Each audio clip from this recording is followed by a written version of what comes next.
نحمدہ و نصلی علی رسولہ الکریم اما بعد فاعوذ باللہ من الشیطان الرجیم بسم اللہ الرحمن الرحیم السلام علیکم۔ شروع کرتے ہیں اللہ تعالیٰ کے بابرکت نام کے ساتھ جو زندگی دینے والا اور پھر موت دے کر پھر دوبارہ روز محشر میں زندہ کر دینے والا ہے، اور بھیجتے ہیں لاکھوں کروڑوں درود و سلام اس ہستی پر جس کے لیے یہ کل کائنات بنائی گئی، آقائے دو جہان صلی اللہ علیہ وآلہ وسلم پر۔ اللہم صلی علی محمد وعلی آل محمد کما صلیت علی ابراہیم وعلی آل ابراہیم انک حمید مجید۔ اللہم بارک علی محمد وعلی آل محمد کما بارکت علی ابراہیم وعلی آل ابراہیم انک حمید مجید۔ معزز سامعین گرامی، آپ ہمارے ساتھ بھی درود پاک پڑھ لیا کیجئے، اور جہاں کہیں بھی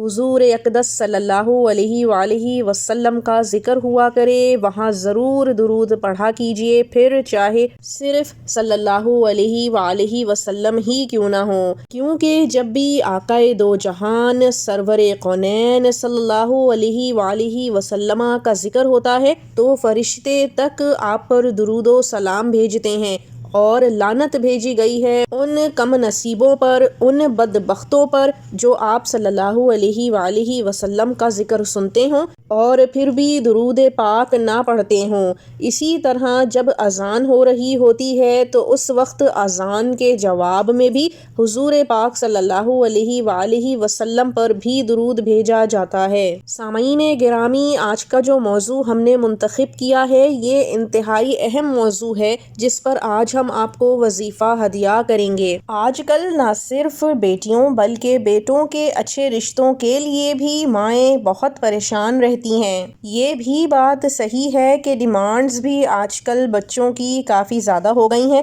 لیکن پھر بھی لڑکی والے کمپرومائز کر ہی لیتے ہیں، جبکہ لڑکوں کی طرف سے ہائی ڈیمانڈ کی وجہ سے کئی اچھے گھرانوں کی لڑکیاں بیٹھی رہ جاتی ہیں۔ کہیں تو رنگ گورا نہیں ہوتا اور کہیں قد کاٹھ لمبی نہیں، کہیں جسم پتلا نہیں تو کہیں تعلیم زیادہ اچھی نہیں، کہیں تو لڑکی بڑے گھر میں نہیں رہتی اور کہیں اس کے جہیز لانے کی استطاعت زیادہ نہیں ہوتی۔ کبھی کوئی مشکل کبھی کوئی مشکل۔ اسی طرح لڑکوں کے لیے بھی بعض اوقات مشکلات کھڑی ہو جاتی ہیں، جیسے کبھی تعلیم زیادہ نہیں اور کہیں جاب پرماننٹ نہیں، کہیں جاب گورنمنٹ کی نہیں، کہیں لڑکا باہر ہونے کی ڈیمانڈ ہوتی ہے، لڑکے کی فیملی چھوٹی ہو، لڑکا بڑے گھر میں رہتا ہو، لڑکا لڑکی کو لے کر ہی شادی کے بعد علیحدہ رہے۔ آج کل ایسی چیزیں سننے میں آتی ہیں جو کچھ عرصہ پہلے تک معیوب سمجھی جاتی تھیں، اور جہاں کچھ بھی نہیں ہوتا، سادے لوگ ہوتے ہیں، وہاں اکثر اوقات یا تو اچھے رشتے نہیں آتے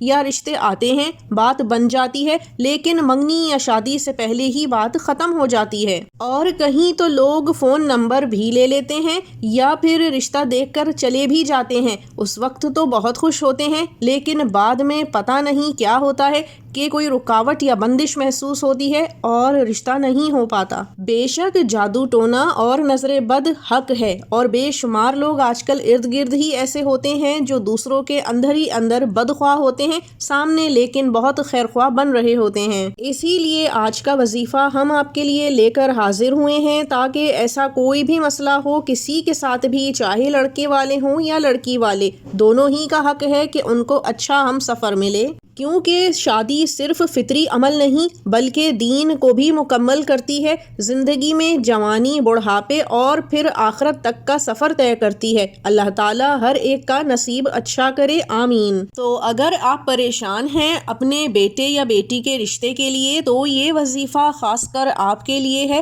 یہ پہلی دوسری شادیوں کے لیے بھی ہے، تو آپ یہ وظیفہ کر سکتے ہیں۔ کرنا آپ نے یہ ہے کہ 21 دن تک فجر اور مغرب کی نماز سے فارغ ہو کر آپ نے 313 مرتبہ درود ابراہیمی، یعنی وہ درود جو نماز میں پڑھا جاتا ہے، پڑھ لینا ہے، اور پھر ہاتھ اٹھا کر اللہ تعالیٰ سے دعا مانگ لینی ہے۔ سامعین گرامی، یہ بات ضرور یاد رکھیں کہ جتنا دل سے گڑ گڑا کر یا رو کر آنسو بھری آنکھوں سے آپ اللہ تعالیٰ سے فریاد کرتے ہیں، اللہ تعالیٰ کی رحمت اتنا ہی جوش میں آتی ہے، اور اگر بار بار رویا نہیں جا سکتا یا رونا ہی نہیں آتا حالات کی تنگی کی وجہ سے، تو کم از کم رونے جیسی صورت ہی بنا لیا کیجیے، کیونکہ اللہ تعالیٰ کو یہ کیفیت انسان کی بے حد پسند ہے، اور اس کی رحمتیں، نعمتیں اور خزانے جوش میں آتے ہیں اور اللہ تعالیٰ نواز دیتا ہے۔ یہ وظیفہ آپ ابھی کر ہی رہے ہوں گے، آپ دیکھیں گے کہ بے حد اچھا رشتہ آ بھی جائے گا اور چٹ منگنی پٹبیا بھی ہو جائے گا۔ ہم دعا کرتے ہیں کہ اللہ تعالیٰ ہر ایک کو بہترین جوڑ عطا فرمائے، آمین۔ اب اگلی دفعہ تک کے لیے اجازت دیجیے۔